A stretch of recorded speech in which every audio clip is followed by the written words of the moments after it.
حضور اکرم صلی اللہ علیہ وسلم کی 9 بیویاں زندہ تھیں جب آپ اس دنیا سے پردہ فرما گئے، لیکن آپ نے ساری زندگی اپنے کپڑے خود دھوئے۔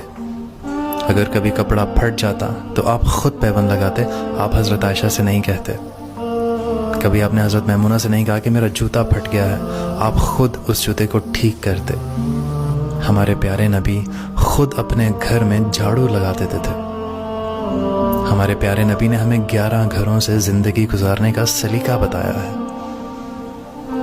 آپ کو ایک عجیب حدیث سناتا ہوں۔ حضرت محمد صلی اللہ علیہ وسلم حضرت عائشہ سے فرماتے ہیں کہ اے عائشہ، مجھے موت اچھی لگنے لگ گئی ہے جب سے مجھے یہ پتہ چلا ہے کہ آپ جنت میں میرے ساتھ ہوں گی۔ یہاں پہ اگر چائے ٹھنڈی دے دی جائے تو عورت کو ذلیل کیا جاتا ہے، کھانا ٹھنڈا دے دیا جائے تو عورت کو ذلیل کیا جاتا ہے۔